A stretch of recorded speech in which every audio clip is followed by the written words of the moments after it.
Simbu James Segurjamna Taram Lokchari Luinana Masigi Pukningi Warol Thorum Masigi Season Azariba number 9077282001 Hang Dokchari. Hello, Mingamadi from IBC. Top you, Kari happening. Quite Lambingi water supply Jinja. Jinja Tak Masuzi more Torian the Gitch in Kanaga Tarakotona. Fiji can have the very moon to by that. I don't mind any high tide, water supply the pie, snowing. Yakoi high remote Pashacom lap with the car. Minor is minor modeling. Cannot own the Pram, a man who high jago. And the Yaragadi Moy Tab or Magadian cannot talk Virona. Do Nana to Virona high. Yes, Kasukability. Sing Dukra Nairagalak, Podukra,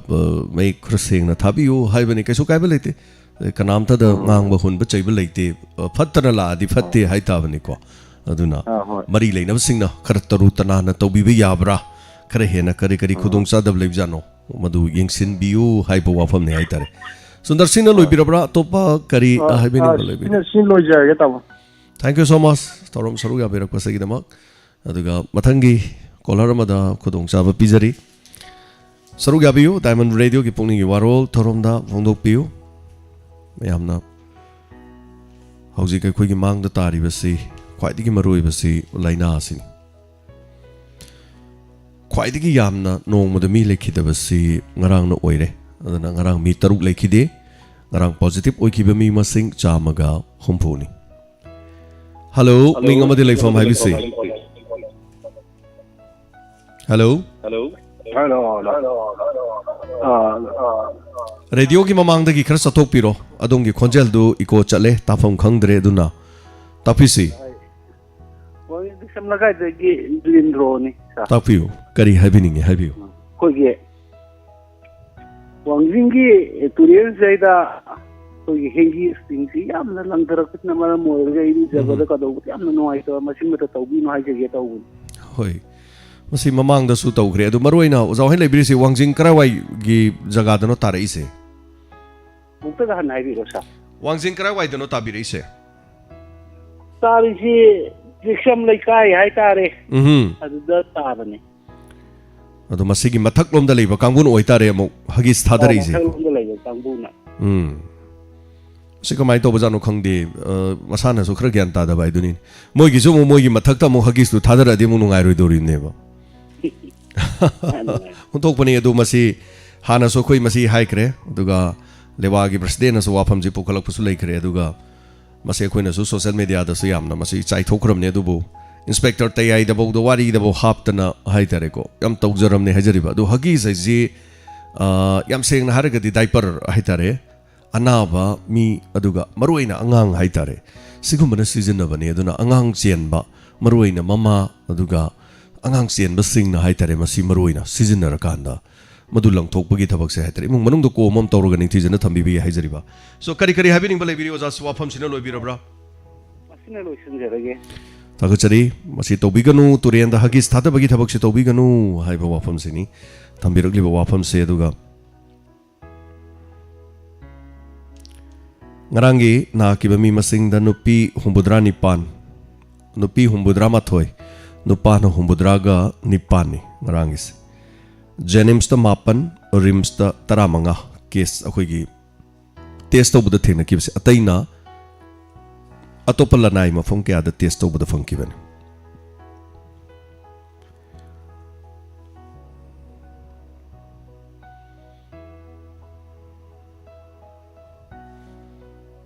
Hello, Mingamadilay from IBC. Hello? Hello, Mingalay from Habiu. Hello, Peggy Naubi. Kari habi ningi? Kasi ahan mo phone position sa Diamond Radio ni hawak pa din tarap pa din ngasi pagmisi ni. Hoy. Ngasi nahan phang man ni. Hoy ngasi ahan mo phang bayam nungay say. Ado kari wapam tangkat piningi. Thằng cái nghe thì kém này cho chơi dài thì xuống try tawrakpada phangbane phone okay okay yam nungaijare matungda amuk try phangba kanda haining ba haige ngasigi di ahan ba phangbane na pakhalle thagachari thorom saru ya berakpa Australia de school ka ba hobada angang macha peklib angang macha mayama covid positive oikre haiba pawmalai Australia miyamna khangbire ko Australia aduga hairiba mafam sida covid ki kano leiraga su school ka da base khoi khakta nati India da Manipur da khakta nati hai tare na mafam sida angang sing Australia Victoria states the school ka ba hobudagi angang lising kaya stop sing covid positive oikre haiba pawsi ana mahiroi ngarang phawbada angang macha si positive oigibada lising aniga chohum humpuga nipan stop chamaga kunga manga positive oikhiba Manipur da khakta naba nati ko covid se mayamna khangbiga da se dana prithvi punamakta covid nari bani India na hojiksi ani super rank ta leiri bani ahobada USA na makok thangduna leiri ahum subada Brazil ni mari subada France manga subada UK saukhalega hariba lebak singsi hingbiu Russia na taruk subada lei Turkey na tare subada Italy na nipan subada Germany na mapan subada lei Spain na tara subada Argentina tara mathoi Iran Cambodia Poland Mexico Netherlands Indonesia Japan ga kun gani thoi ga subada ga lei mayam si lebak maming chat lebak ngak tani ko lebiri singsi ado sidai te lebak ang khok yawe ba lebak si mayam tabri yang biu ko China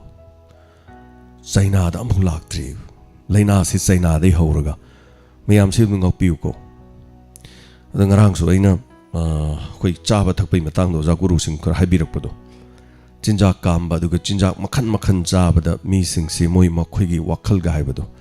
China na ngasi prithvi sin nongma gi khudum chanchilak liba khoi gi kari haitare polam sing tongan ba kaya marum sing da su khudum chanchilai China na chaba jinjak sidi mayam aroi bini sanga da palan pumalaga tongan bani ko loibak Chinese khudum ang na chai habi wadi natte adubu hari si khoi gi tongan ba tin kang pohon ba haitare makan gi tin kang gai jaroi bini da sabje khoi su Asian ni aduga khoi Manipur su tin kang chaba gi hina bi lei khara khoi guna chajadraga su kaujeng chaba lei adegi khoi gi kari tharai kopi ga chai se adu mi na di kiri po ne ba adegi khoi sdei da hangoi chaba su lei ko hangoi se khoi budi cha de dro hangoi chaba mi sham lei hangoi je Dimapur da fajana yol lei hangoi gi yon ba se son da di India da di hangoi ga cha ju kari lam no sibo ga mo ngak pa jani da khoi kai the di yoli batin kang jing ji yol cha ba sida siam ngak pa jani da uchi ga je aduna China da su uchi makhan hai tare angak pani chinjak oina chana ba hai tare duga prithvi da kok leiba duga tauge khanba thabak ta tawung amma tongan ma masa gi tha haiba tha na khoi atia da thoiba tha ji China gi oiba tha ma launch to ga dorobani so aina panjari ba Nipuga manga suba Georgia sibauda covid ki positive leiba masing panbada sibauda China yaudi angak pani ko maya ana hello ming amadi lei from habisi ken mamang le kai dagi besa tapiu kari habiningi o ngarang gi tayai du yam nungai na haijage tauba hoi ara ba loisalani tayai loisalani ga to haigum tauba do matam khara sangna sandok pi baya soidara na haijage tauban tayai loisani haiki leite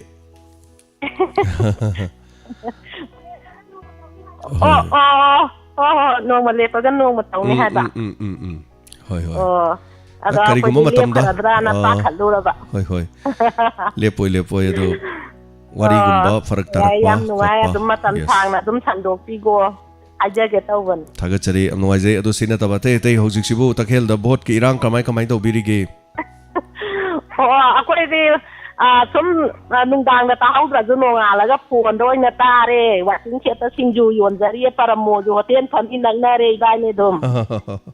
ado hojik sibu takhel da bot si kamai to birige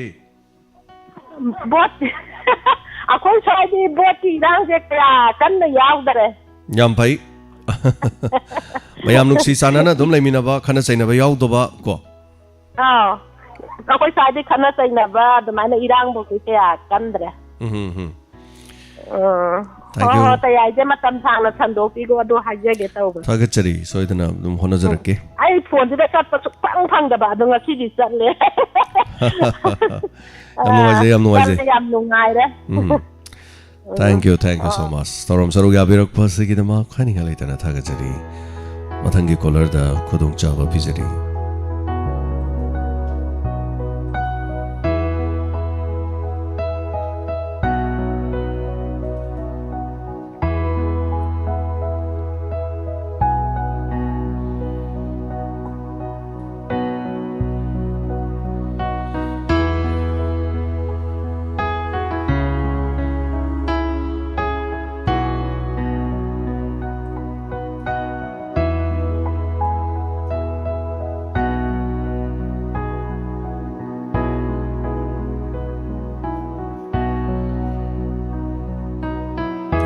Sarug yabiyu phongdokpiyo dong na dongge pukninggi warol thambiyu ngasigi thoromsida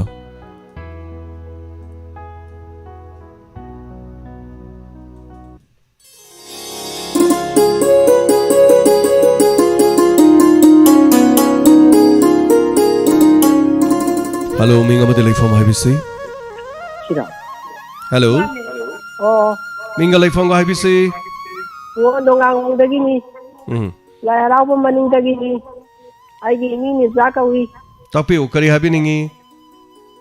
aigi mini zakawi ngongi spektra taya de pungi waron je tab de yamna nuai je aduna iboju yamna kuina punsigo na dekta boy biu ko tab yamna nuai je si haije ge tawbani da Hoi thagachari habirokpasigidama ado hogsiksi Bot ki irang di kari kari leibige lekai da bot chibu kamdo birige Bot ki irang di mo khoi swai di karim ta leite yam ingna leiri Okay Yam nungaizai sarug yabirakpa tudi wafam masina loibirabra topa kari habining ba leibiri sinal wajarge bo Thagachari tharomasi da sarug yabirakpa masigidama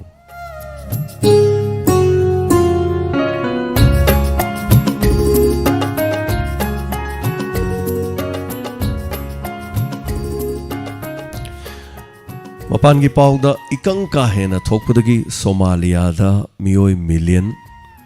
4.3 awaba mayok na re haibasini Somalia si yamna khigi awaba lamdam amani mafam asida thengnari si chaba thakpa phangdabagi adagi tongan ba khuran chinthi aduga angakpa lamamni haitare khoi sidai da gaidi khoini sida vote kiga launa dana adu ada aduga tawdana bu leiri Mafam asida tha marungi mamang sa leibak sa million 3.2 da ikangi awaba mayok na rambadagi haujiksi amok hena akoigi thaknaba ising si leitadana leibak si kothoga leibak tu dagi thorokpa inai ba ising du soga phamda halaga thakpagi phibam da lai adar masina ikangi phibam sokchi labasina maram oidana ising chinjak amadi sa san gi thadokpham thibada akoigi mi haitare mi masing yamna haitare ko mi lak ani ga lising humdra mathoi mayum thadu oga sanga pura chatkhra maram di sanga ji moina thaknaba mi na thaknaba ising di hairunu sanga na thaknaba ising di hairunu mi na thaknaba leitra kan sanga di krai da thongni aduna yamna awaba lamni aduna April fawagi manung da nongju tha yorok loidobugi phibam Somalia da leiri hojik sin nong tarak pasi June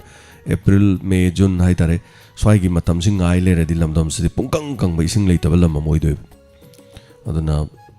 tongan ba humanitarian fund adu masigi makhada $1 million taruk amasu tongan ba akoigi Somalian humanitarian fund nasu hari basigi kai thokre hai basini sina mapalam gi pauni aduga Pakistan gi Punjab ta koi Punjab province ka haina ba dugi mafam du da haitare Handaki tha taruk sida mayam thajabri yung biu ko Handaki tha taruk sida Pakistan ki Punjab province da rape case listing ani report tawkhiba tha taruk ta rape sathabibagi rape case listing ani report tawkhiba malayam sida tawisi mayam yung biu ko aduga पुन्ना मोइदा लाखिबा case मसिंगसिना case लिसिंग अनिगा चामरीगा कुंथ्रा मापन नुपी रेप सथखिबा मसाना यादना मसिना केस फाइल तौबा मसिंगनी केस फाइल तौदबसु लेरंगनी नुपी लिसिंग मापनगा समगा कुनगा मापनना नुपी से किडनैप तौखिबा किडनैप मैम खंबिरेको अदुगा असिगुम्बा प्रोविजनल पुलिस की महुत सिंदुना पंजाब की इंफॉर्मेशन सेंटर ना थादोरक पचेरोल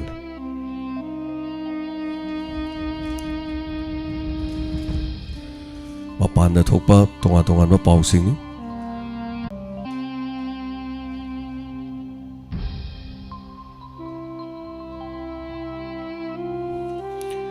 सरुगा बियो फोंदो पियो अदोमना अदोंगी पुंगनिंगी वारो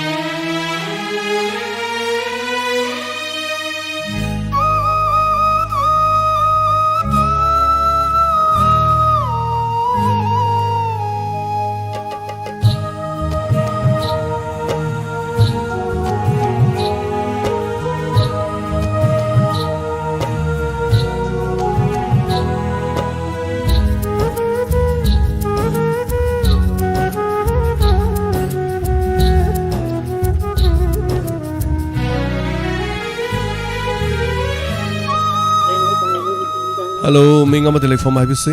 हेलो हेलो सी सर राधामणि होगी ओइबिरबा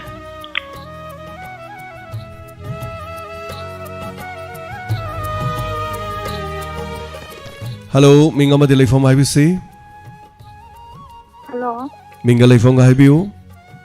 हेलो सर एयरपोर्ट तगी ने ngौबी को तापियो करी है बिनिंगी सर दा कइनोमता हंजगे ना हाबियो चीफ मिनिस्टर की तेंबांग की व्हाट्सएप नंबर दो मधुदे आई दी खंगजदे अदो मयाम खंगबा यावबिरंगनी खंगबा यावरगदी हाबिरकपो इसनु अदुगा मयाम खंगदे दुम खंगनबनी यामना हाइतारे आइगी ओइना मधु खंगजदबनी अदुगा मयाम खंगबा यावबिरसु होरेन आई शेयर तौजरके मयाम खंगबा यावरगदी YouTube लाइव स्ट्रीमिंग दा खंगबा यावर मयाम शेयर तौबिरो अदुगा सोइदना अदुदगी सोदोमना कॉपी तौबिबसु यारे हाइतारे को Thank you, sir.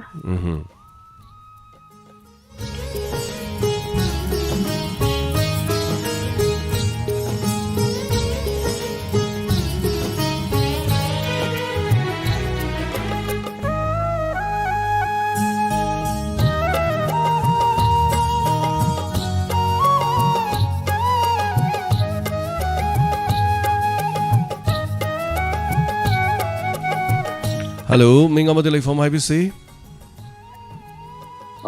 सर ई तौजरई से मिजोराम दगी आई रंजन को भी कई गुम खंजनी ना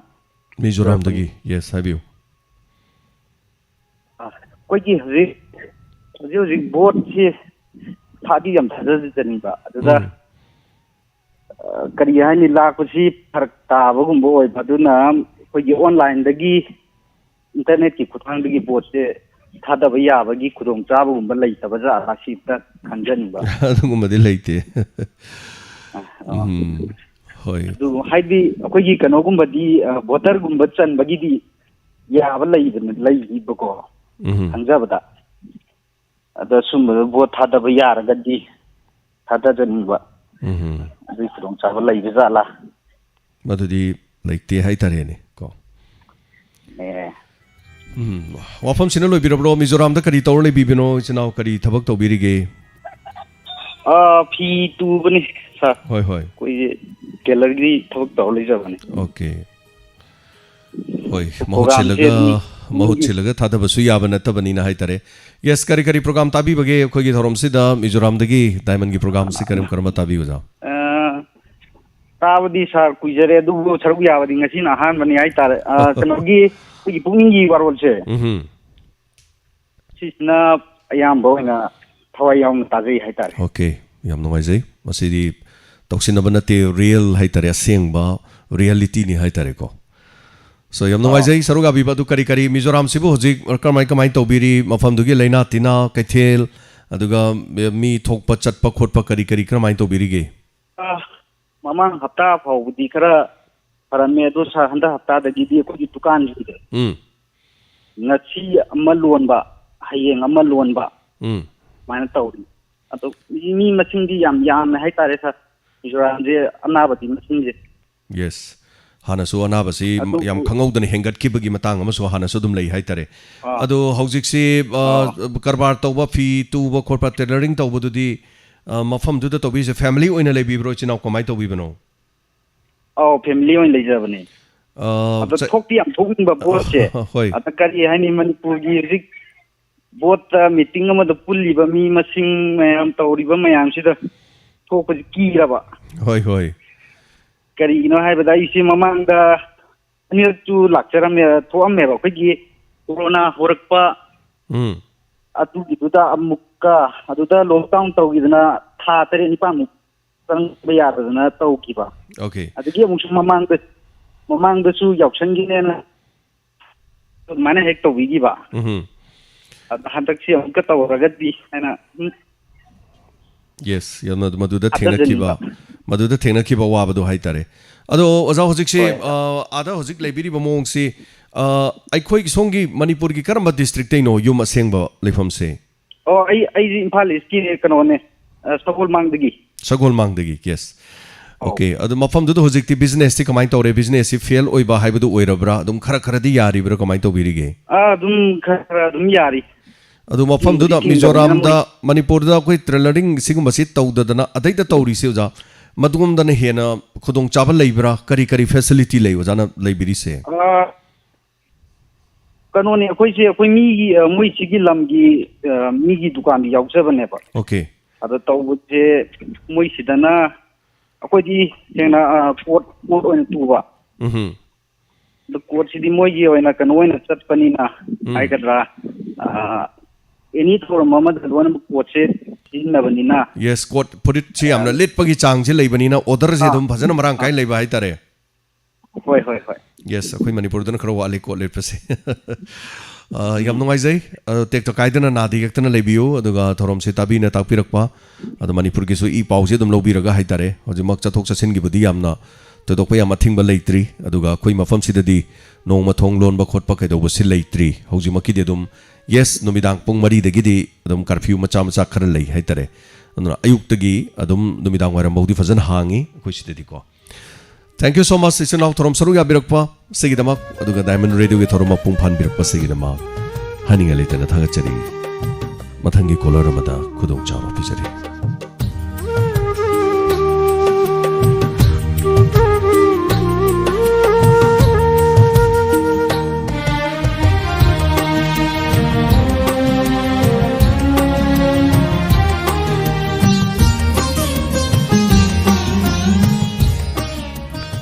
hello minga ma delay from IBC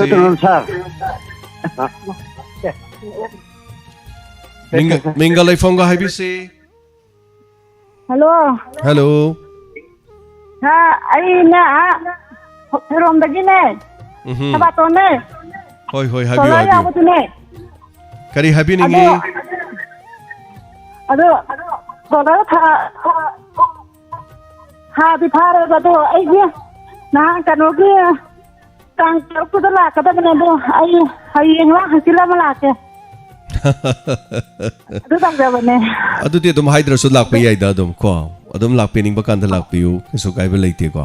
sina loi bira bro to pa kari habi ning ba lege adu ne pe saka pa khopa di zu mo hai ta bani na ka tre ba do nan tang tar ta phag ma do hayeng la hasila mai la ke ta ba yaraga di mathang lak pa kan da hai tare khoi gi phone number do fajana cm do sin biro aduga adai gi anak pa paisa ka pham so idan leirong gani adai da ka pana khwai dei phai natradi lupa chama thinna ba hona bada dom lupa chani jahum tingane ba adi auto mo wai ni auto mathang ma muk tong ni ko adu lakpi ba do bade ke sukai ba leite imai be ni sei chan mayam lakpi ba da khoina khanjari ni ko lupa chama do diamond de yong na ba hona bada adom na auto wairaga lakadori ba adagi adom na matam manggadori ba hai tare hujik simi gi matam se noma gi hai tare ni matam jung thona ꯌꯥꯝꯈ꯭ꯔꯕ ꯃꯃꯜ ꯂꯩꯈ꯭ꯔꯕ ꯐꯝꯗꯨꯅ ꯑꯗꯒꯤ ꯁꯨꯗ ꯅꯣꯝꯗꯨꯅ ꯂꯩꯕ ꯌꯥꯕ ꯃꯇꯝ ꯑꯃ ꯅꯠꯇ꯭ꯔꯦꯕ ꯑꯗꯨꯅ ꯃꯊꯪꯗꯗꯤ ꯌꯦꯁ ꯂꯥꯛꯄꯤꯌꯨ ꯀꯩꯁꯨ ꯀꯥꯏꯗꯦ ꯑꯩꯈꯣꯏꯒꯤꯗꯤ ꯑꯗꯨꯒ ꯆꯥꯝꯃ ꯊꯤꯟꯅꯕ ꯍꯣꯠꯅꯕꯗ ꯑꯗꯣꯝꯅ ꯋꯥꯕꯗꯣ ꯎꯔꯨꯕꯗꯅꯦ ꯑꯩꯈꯣꯏꯅ ꯅꯨꯡꯉꯥꯏꯖꯗꯕꯩ ꯋꯥꯅꯤ ꯑꯗꯣ ꯊꯥꯒꯠꯆꯔꯤ ꯊꯧꯔꯝ ꯁꯔꯨꯛ ꯌꯥꯕꯤꯔꯛꯄꯁꯤꯒꯤꯗꯃꯛ ꯑꯗꯣ ꯂꯥꯛꯄꯤꯕꯒꯤꯗꯤ ꯑꯗꯨꯝ ꯂꯥꯛꯄꯤꯌꯨ ꯑꯗꯣ ꯑꯩ ꯍꯌꯦꯡ ꯂꯥꯛꯀꯅꯤ ꯍꯪꯆꯤꯠ ꯂꯥꯛꯀꯅꯤ ꯑꯗꯨ ꯃꯌꯥꯝꯅꯀꯣ ꯑꯗꯨꯝ ꯍꯥꯏꯕ ꯑꯗꯣꯝꯅ ꯀꯩꯅꯣ ꯇꯧꯗ꯭ꯔꯁꯨ ꯑꯗꯨꯝ ꯂꯥꯛꯄꯤꯕ ꯀꯩꯁꯨ ꯀꯥꯏꯗꯦ ꯑꯩꯈꯣꯏꯒꯤ ꯁꯤꯗꯩꯗ ꯑꯗꯨꯝ ꯑꯩꯈꯣꯏ ꯂꯦꯡꯗꯅ ꯑꯗꯨꯝ ꯂꯩꯖꯩ ꯍꯥꯏꯇꯥꯔꯦ ꯍꯧꯖꯤꯛꯀꯤꯗꯤ ꯂꯤꯂꯥ ꯐꯂꯥ ꯑꯗꯒꯤ ꯑꯃ ꯑꯃꯁꯨ ꯀꯥ ꯍꯦꯟꯅ ꯀꯩꯅꯣ ꯇꯧꯗꯕꯅꯤꯅ ꯍꯜꯂꯣ ꯃꯤꯡ ꯑꯃꯗꯤ ꯂꯩꯐꯝ ꯍꯥꯏꯕꯤꯁꯤ ꯍꯜꯂꯣ ꯍꯜꯂꯣ ꯑꯩ ꯔꯣꯃꯥ ꯀꯧꯋꯦ ꯍꯩꯔꯣꯛꯇꯒꯤꯅꯦ ꯏꯁꯥ ꯅꯨꯡꯉꯥꯏꯕꯤꯗꯕ꯭ꯔꯣ ꯍꯛꯆꯥꯡ ꯉꯝꯗ ꯄꯤꯔꯕꯅꯦ ꯀꯔꯤ ꯂꯝꯗꯒꯤꯅꯣ ꯍꯩꯔꯣꯛꯇꯒꯤꯅꯦ ꯍꯩꯔꯣꯛ ꯄꯥꯠꯇꯒꯤ ꯇꯌꯥꯏꯗꯣ ꯇꯥꯔꯝꯕꯗꯒꯤ ꯃꯊꯣꯡ ꯈꯪꯈꯤꯗ꯭ꯔꯦꯕ ꯀꯔꯤ ꯇꯧꯈ꯭ꯔꯦꯕ ꯇꯌꯥꯏ ꯇꯥꯔꯝꯕꯗꯣ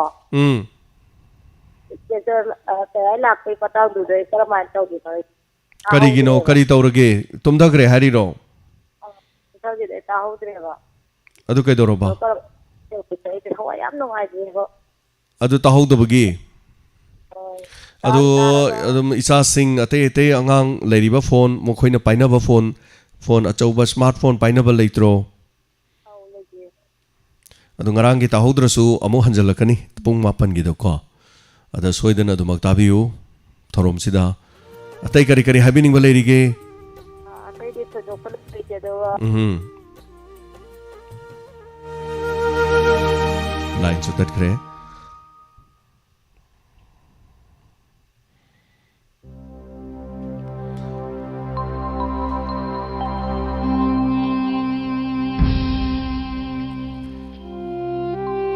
Hello.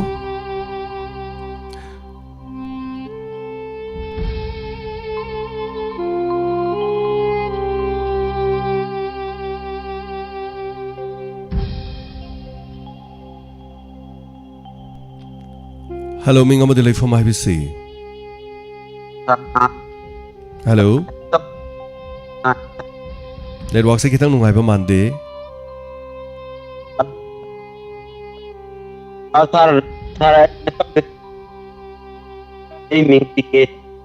Kitang kongpam kitang leng biro chanaw sa kano se network se nungai tama male.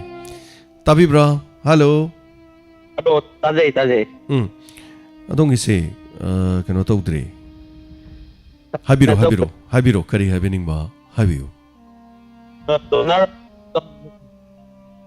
sa mating pang ba mayam na matik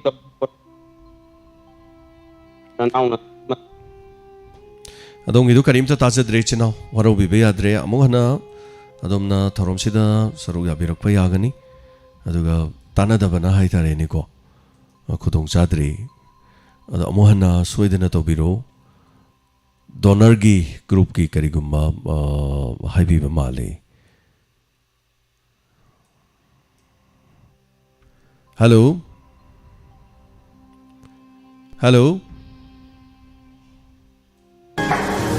Sarugyabiyo baseline group na sinjaba class 9 to 12 phawbagi standard da pangthokadoriba taruk suba event oina state level aptitude and general knowledge competition 2022 lagliba February ge tang kun nomai jing numit ai tara taba matamda new public higher secondary school khangapok da pangthok saragani hairiba competition asi online amadi offline ki khudong sab pijari thamjari ba prize singdi first prize ₹1,500 second prize ₹1,200 third prize ₹1,425 consolation prizes magazine plus certificate plus gift hamper form thajin bagi aroiba matam February ge tang tara taruk to oichagani competition asida saruk yani bisina registration taununa bidamakta baseline group ki website www.baselinegrp.com natraga contact number 9366224241 asida registration tobiyo hen akupa marol khangbininba singsu baseline group ki mobile number 9366224241 da contact tobirakpa yagani ada saroi jo thaba tawada sukhaba naidana hawaba naidana pangan kan boyo adom no biri basi timna hairi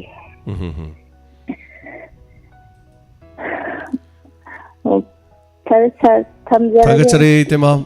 ꯅꯍꯥꯟꯁꯨ ꯍꯥꯏꯇꯥꯔꯦ ꯏꯁꯥ ꯏꯇꯦꯃꯁꯨ ꯈꯔ ꯁꯣꯟꯕ ꯏꯁꯥ ꯈꯔ ꯅꯥꯕ ꯑꯗꯨ ꯑꯣꯏꯔꯒꯁꯨ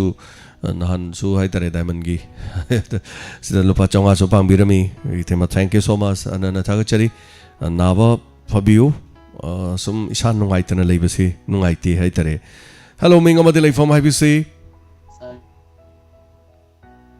ꯍꯜꯂꯣ ꯍꯜꯂꯣ ꯃꯤꯡꯒ ꯂꯩꯐꯝꯒ ꯍꯥꯏꯕꯤꯁꯤ ꯁꯥꯔ ꯑꯩꯒꯤ ꯃꯤꯡ ꯆꯤꯡꯁꯨꯕ ꯂꯥꯏꯁ꯭ꯔꯝ ꯈꯥꯡꯕ ꯃꯁꯝꯅꯤꯒ ꯕꯩꯒꯣ ꯊꯧꯅꯥꯎ ꯁꯥꯔ ꯅꯍꯥꯟꯋꯥꯏ ꯁꯒꯣꯜꯕꯟ ꯅꯨꯃꯤꯠ 4-5ꯒꯤ ꯃꯃꯥꯡꯗ ꯗꯥꯏꯃꯟ ꯑꯩꯈꯣꯏ ꯔꯦꯗꯤꯑꯣꯗꯒꯤ ꯔꯦꯗꯤꯑꯣꯁꯤꯗ ꯊꯧꯗꯣꯛꯆꯔꯛꯄꯅꯤ ꯍꯨꯏ ꯑꯃ ꯑꯋꯥ ꯃꯥꯡꯈ꯭ꯔꯦꯅ ꯇꯥꯕ ꯁꯥꯔ ꯏꯃꯨꯡꯁꯤꯡꯗ ꯂꯥꯎꯕꯤꯔꯝꯕꯗꯣ ꯍꯨꯏ ꯃꯇꯦꯡ ꯑꯉꯥꯡꯕ ꯑꯃ ꯃꯉꯛꯇ ꯐꯤ ꯑꯃꯨꯕ ꯑꯃ ꯀꯤꯌꯦꯅ ꯂꯥꯎꯕꯤꯔꯝꯕꯗꯣ ꯁꯥꯔ ꯃꯗꯨꯒ ꯆꯞ ꯃꯥꯟꯅꯕ ꯍꯨꯏ ꯑꯃ ꯍꯧꯖꯤꯛ ꯍꯨꯏ ꯃꯁꯤ ꯑꯃꯣꯝꯅꯤ ꯑꯩꯈꯣꯏ ꯂꯧꯕꯨꯛꯁꯤꯗ ꯀꯣꯏꯆꯠ ꯆꯠꯂ ꯂꯩꯔꯦꯕ ꯆꯤꯡꯁꯨꯕ ꯑꯗꯨ ꯃꯄꯨꯗꯨꯅ ꯍꯣꯏ ꯍꯥꯏꯕꯤꯌꯨ ꯍꯥꯏꯕꯤꯌꯨ ꯃꯄꯨꯗꯨꯅ ꯌꯥꯔꯒꯗꯤ ꯍꯨꯏꯗꯨ ꯃꯥꯒꯤ ꯑꯣꯏꯔꯤꯕ꯭ꯔꯥ ꯑꯣꯏꯗꯕ꯭ꯔꯥ ꯍꯥꯏꯗꯣ ꯑꯃꯨꯛꯇꯪ ꯌꯦꯡꯕꯤꯔꯒꯗꯤ ꯌꯥꯝ ꯅꯨꯡꯉꯥꯏꯖꯒꯅꯤ ꯍꯥꯏꯕ ꯋꯥꯐꯝꯁꯤꯗꯪ ꯊꯝꯖꯅꯤꯡꯕꯅꯤ ꯁꯥꯔ ꯍꯨꯏꯗꯣ ꯐꯥꯖꯤꯜꯂꯒ ꯊꯝꯕꯤꯕ꯭ꯔꯣ ꯁꯥꯔ ꯐꯥꯕ ꯉꯝꯗꯦ ꯃꯥ ꯂꯧꯕꯨꯛꯁꯤꯗ ꯑꯩꯈꯣꯏꯒꯤ ꯎꯆꯤꯒꯨꯝꯕ ꯊꯤꯔꯒ ꯀꯣꯏꯆꯠ ꯆꯠꯂ ꯂꯩꯌꯦꯕ ꯍꯧꯖꯤꯛꯁꯦ ꯆꯤꯡꯁꯨꯕ ꯑꯗꯨ ꯋꯥꯗꯣ ꯑꯗꯨꯝ ꯂꯨꯔꯅꯤ ꯍꯥꯏꯇꯥꯔꯦꯀꯣ ꯑꯗꯨ ꯀꯔꯝ ꯀꯥꯟꯗ ꯍꯥꯏꯈꯤꯕꯅꯣ ꯍꯨꯏꯗꯤ ꯐꯪꯈꯤꯕꯁꯨ ꯑꯗꯨꯝ ꯌꯥꯎꯔꯦ ꯃꯥꯡꯈꯤꯕꯁꯨ ꯌꯥꯎꯔꯦ ꯑꯗꯣꯝꯅ ꯊꯤꯕꯗꯨ ꯃꯐꯝꯒ ꯈꯪꯕꯤꯍꯧꯕ꯭ꯔꯣ ꯈꯥꯡꯉꯕꯣꯛꯇꯒꯤ ꯃꯄꯨꯒ ꯍꯥꯏꯕꯤꯈꯤꯕ꯭ꯔꯣ ꯁꯥꯔ ꯑꯩꯈꯣꯏ ꯈꯥꯡꯉꯕꯣꯛꯀꯤꯗꯤ ꯅꯠꯇꯦ ꯑꯇꯣꯞꯄꯒꯤꯅꯦ ꯍꯥꯏꯈꯤꯕꯅꯤ ꯃꯇꯝꯗꯨꯗ ꯑꯗꯨꯗꯤ ꯅꯨꯡꯉꯥꯏꯔꯣꯏꯌꯦ ꯑꯗꯨꯗꯤ ꯈꯥꯡꯉꯕꯣꯛ ꯇꯥꯅ ꯌꯥꯝ ꯂꯥꯞꯅ ꯍꯨꯏꯗꯣ ꯂꯥꯛꯄ ꯍꯥꯏꯇꯥꯔꯦ ꯑꯗꯨꯗꯤ ꯈꯔ ꯊꯥꯖꯕ ꯋꯥꯠꯂꯅꯤ ꯍꯥꯏꯇꯥꯔꯦ ꯃꯐꯝ ꯍꯥꯏꯇꯥꯔꯦꯀꯣ ꯍꯨꯏ ꯑꯃꯅ ꯆꯠꯀꯦꯅ ꯆꯠꯂꯛꯄꯗ ꯃꯥꯅ ꯀꯤꯂꯣꯃꯤꯇꯔ 2-3ꯒꯤ ꯔꯦꯟꯖ 4ꯐꯥꯎ ꯍꯥꯏꯇꯥꯔꯦ ꯑꯦꯅꯤꯋꯦ ꯀꯩꯁꯨ ꯀꯥꯏꯕ ꯂꯩꯇꯦ ꯍꯨꯏ ꯑꯃ ꯁꯨꯃꯥꯏꯅ ꯂꯩꯔꯦ ꯑꯉꯥꯡꯕ ꯃꯆꯨꯒꯤ ꯑꯇꯩ ꯍꯥꯏꯗ꯭ꯔꯁꯨ hui angang bama swai ko chen chen lei na har ga dai khang bok te gi dum uchi phaba gi lak po ramadi amu lui de na ko chingsu bo ko adai de gi dum hai di hui du mangak po hui ne du di thabo ramoi ba dai de som lei du ma machin jak tan ba lak po ram su ye ba sir mangak ta ko gi ribol amu ba ma ki ya du sam ki ra anyway adu hui du henjala ga na khoi gi de sang pana tam ni na labuk ta lei ni na atopa machin jak thiba lak po ram su ye hai jari ba mangi hui ne na lei ta ba kana ko ma complain la ga di hai bi ye hai tare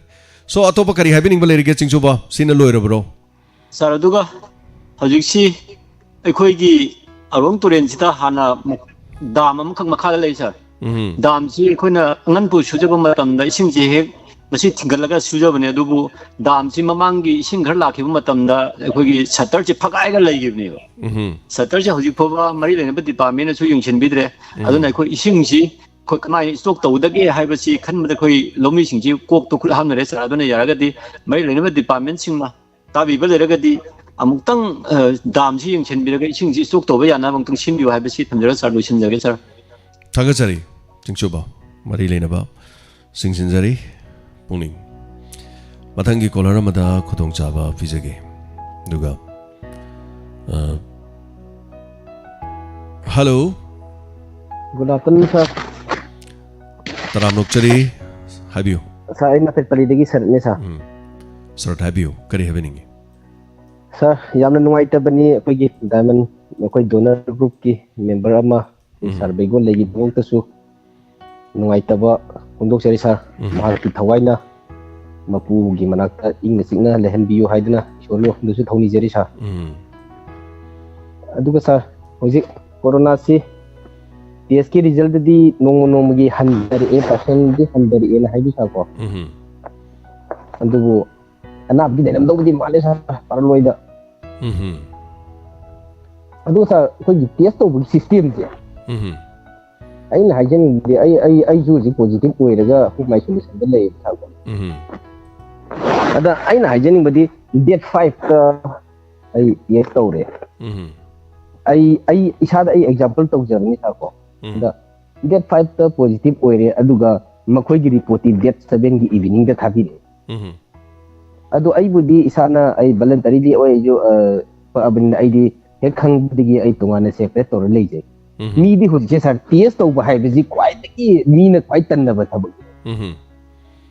hu ji kwai digi tan ba thab hai tar ga di corona test to bam tan ba ni su de hu man tu tan na dai dar sa aduna if karigumba positive oi ban ni amana result do thabi raktrabani na lekai da madi haiduk ta bida dum mayam rashida koi cha laga leramdana ad ai to mi du thinaramdana tawram baya bagi ko ko le ni sa ko positive oi ba mi du na mi marak ta changa ga yamna koina leiba ya bagi oithokpa yaba yamna lei haitare adi laina si yamna sandokpa yai haibani yes yes sir aduri da hajening aduna precaution je masani gyan ta ba mina di precaution to logje aduga mase intentionally sandok ningba ai na tar di mi su na hangadabni haiba masi gurumba mi su bari da malai ba ko society is data aduna mase mari dena ba singna karigumba maje thingna positive thing bi bata di khudakta gi maje precaution je tawraga mayam marakta thuandana bagi amtang sinbi ragadi leina si sukara handar kadran khanjawri yes to wi masing da tagi pate handai boje yes to tawdrabna positive result di lakre aduga positive oire khang targa su nimit nimi mu khumni yamadi ma free da result lakri hana free da thabi da banina adu mayam marak si de dum koisa yamna sandokpa yabagi laina sigi oithokpa possibility yam wangi haitare yamna chumi sarat tabiribra aw tazeri sa ahan ba sarat horokpa je kamai horoke mayam da habita habiramone isaje na ba sar aise ai vaccine su second dose po kapalo jere aduga aije isada ai kelma sibom de ambu leite ai ichanupi hanje masan nuairakta badigi maje sakhaw problem khar lei da ma je na masan nuairakta badigi rims da pane rims da satpa sidai da ma gi treatment se to basida ma je ngak observation to da baya da hai badigi observation je to na bagi da mukta adu da taragati ma je test to da di yaroi hai pare adu test to raje hai kanda ma naramba taragati hai dana layeng au da phai hai san pi je test to re adu san pi je negative oire negative oire bari na magi ate hidalak ta tap na ba to re adu dai da ma ipai sa khak chat panina ma manakta mathanda angang oi bani na lei bani nuai ta bani san pi je sehin pan gum sure ba sa ko habiyo adu dai da aisu test to the manung sang ba yadi hada da ai test to the sang ba yada ban na mi gi su rule ma le na pare ai sun to de ha kan da ai di positive oi re hai my god ado lok tok de lok khu de ai kesu to dok pa to de ai isa da ai isa gi dungai ta kesu to dok pa to manam phau da ba khot ba karim leite karim leite sai hui si upai oi hai ai mase corona se manam phau de ai da ai gi man de sampra pa mi ho i sampra mana si that laga ai manam yenge ba ade nunti gi dum phau di hoi adiam pikpa bere aduga sar aina mo haijening bana test to da midi aduga manung sida de ko chat pa de hospital ro loin mo yai ba chef mo gi bet na tu ta ne betang ba yada ko aduna kitang corona di sadina di lady adu lai thong man le kitang akoi isai sana chu initiative chi kitang tang lohon jening ba hai ba tare sa ko thagachari sarat adom na habiri ba wafam hai tare ya maroi ba wafam ni adom na habiri se adu boy khoi daga na ki ba corona du di manam su phau gi de aduga sor hon ba ya de hai tare ana variant to khara pik pagi khot pagi hoi lei ba horuk pagi macha am oiram ba yai sarat adu bu aidi corona na ba se yamna line lo de maram de ai yam kana aidi si bagi khayat gi ching thoga la ki banina masi yam seng na har kan aidi corona se ki aduga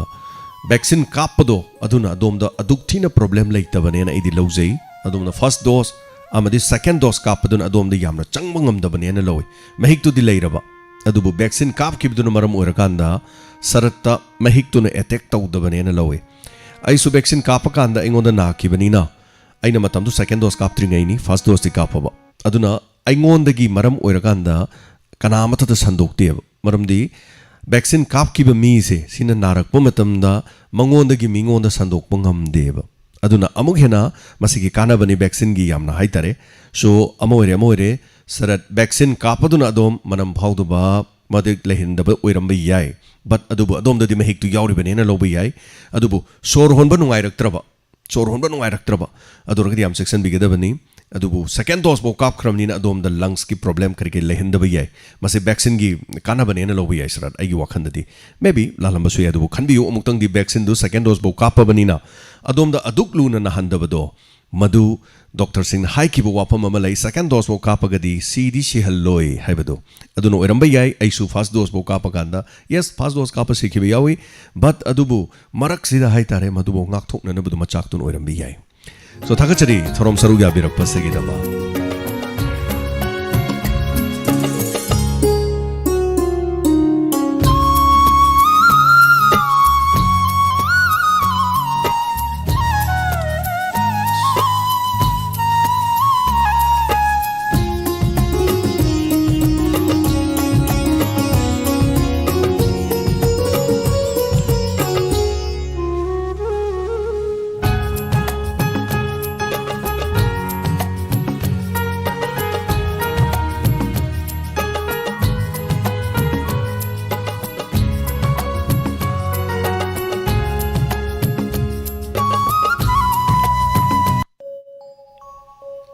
yamna nungaitaba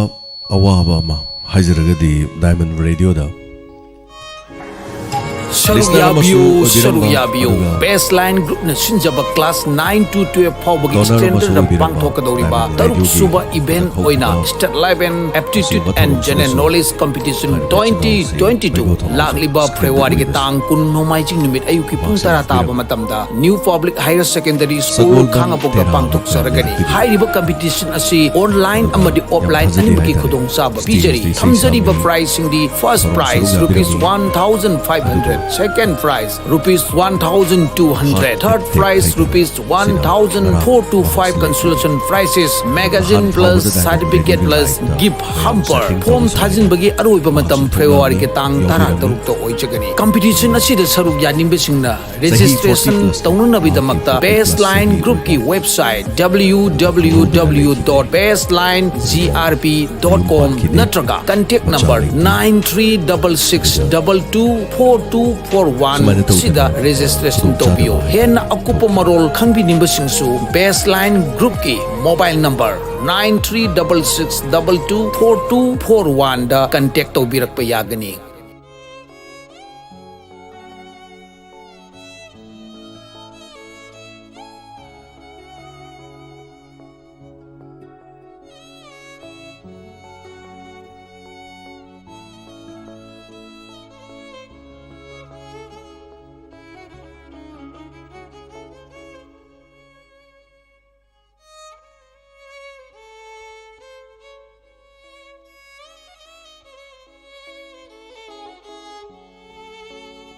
ngapigani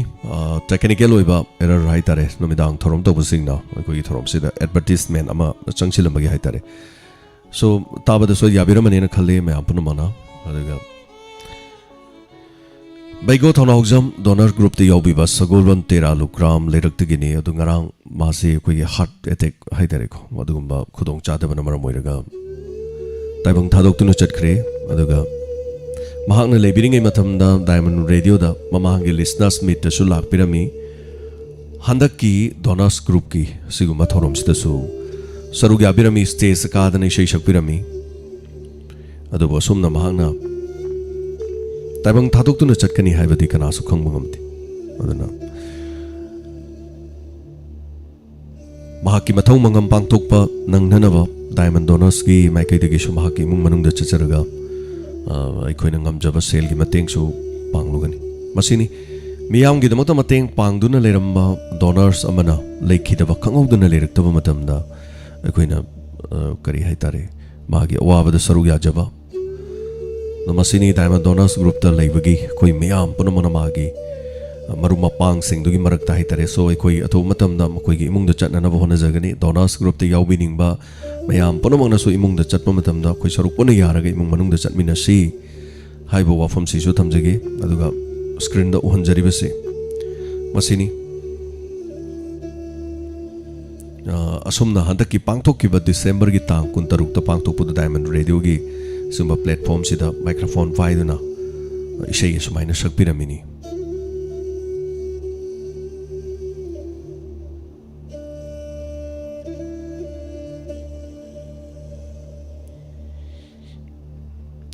पुनसीबा नोमाइथेम हौजिमक्ति गेसिन रमरोय खले sound ngасai nghaktang gesin nakibani aduga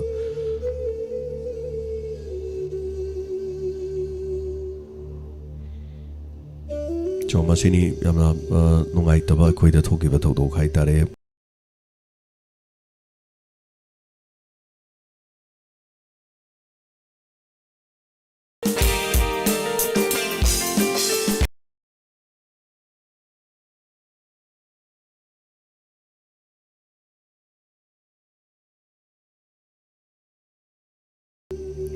Hello, Ming Amati Leifom Haibisi. Hello, sir. Hello.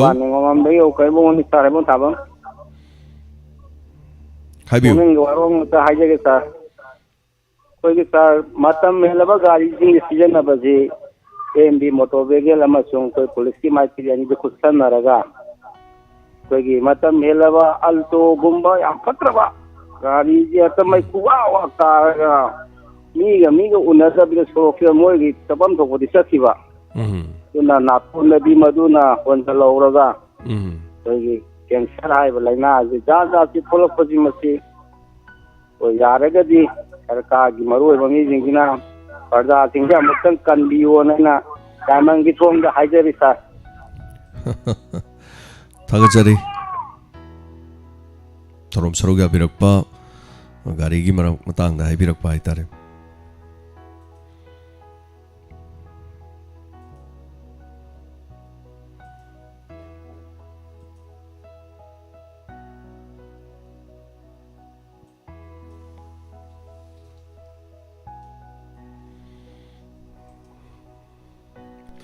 Hello, Ming Amati Leifom Haibisi. Hello. Hello. PUKNING WAROL ko ja. Ming Leifom Haibiu. I actually I giling work from Manau ko Sunusi pai mai lita likai begini. Tapiu, kari wafam Haibiningi. Ai ko ngasi ngarang tang date 8 ki baigo ki matang jam nungai to ko. Yes, Bego si Muaiti. Very late, and I did. I is now my told no quite dead for to the call. Now do football player never call. I am a club singer. I think Silong, the Kerala, the Fadana Sana or Bangang. Masagi Sahi 29 this Sura to Mazet and hold now. We get 100 dead forge. The Maze heart say attack torque by tire. The Manipur Maro and High with the dead 6 PGI Chandigarh the Pure Okumase. At the Mazapurkan House Shimase, dead 6 to the Yovatinga Yang Dre to the Numidang Kumbaro the Yovna, the dead 7 the Yang Mukani, the dead 7 the dead 8 Kipung Red the Operation Tony and I'm going to Dr. Zingina advice to Revoco. Adumatunda, dead 7 Numidang Waram, is the Kano the Namase. So one Makta Haitaramuxo. The Kudak Numit Tugi Tang Teretsigi Pumapan Swaji the Kudak operation Tony Hybrid operation Toreko. Operation Tose Pura complete Puntarani Toychang operations Tore Marse. Sanjibuti Hosik successfully Ore, Hanamokoin Hyria Dubu, Mokoin 48 hours scheme at Pievocom. Ventilation that Tamaga ventilation gets through the oxygen has in the Kotana Sor Horn Mokopato to use story process story. The 48 hours Manung the pipe and you put all Tamasida Patava Inum Karikak Tolak Patara the operations Haniana Moina Mana advice story. The Aina Ningi were all get through the Nasimayam Lane hygiene Mark Tinaramba Koya the Kanja Udraba Mamana Basing Marcus Hanaminaramba and Mago Taki Tambiramba was Azinko. My club singi Mapamda, I Mayamba Mawina some request of Vitar and a go. I think Karkado issue at the Mayamagadi Mas Manari as we Kando me, I'm lay of a Kando Masuko. Do Mazi would say, would I the Kayakare King Bamasum King the Vice Supnagi lay a cooking card the labor. The young get Tozal and the Mayam give Mating. I did my young from the Yohanin by Tarada, one true. Mazi, Kari Club the Yaubigi, Sanabakona Bahozina, Kari the Yauri. Actually, Masa Hantaxe, Nerokago, Steli Kikanoda, Muyago of Neroka. The Masan, October the game, Yawi Redum Sanaram Bangang. Ado Kuigi All Manipur Football Association Angi Makada Ampagi Makada Gamakoisi register toroga lebibra tei kari kari kramai toge mane register to bune ko gi sahi ani muki mani ahung wan so hoji ho gyan ta ke steli ke klasa ta ka yang kui sanar mangang ne ko legi to gi moirang fc legi dia te ssu kari kari am pasana sanar mangang ne ba mayam nati Rajkumar maming na maripam Rajkumar araga khangna ba ko ni yamna ngai to ba heart broken oi ba thokdok ni adu sumai di ko gi baigo gi wari taru ba kan da hai di puning da asma gi suman soi ba to kidra haina mayam da khanganing bai tar da hoi condition serious amna serious one lady project se ma se ado yaraga di ko gi pungning gi warol ge choda ojana tang media gi through the share bio na haina ojagi from the request tawzari sinei hoi thagachari habirak padu gi damak to so aduga mahang hana sanaramba club aduga ate ate leibudu mokoi ga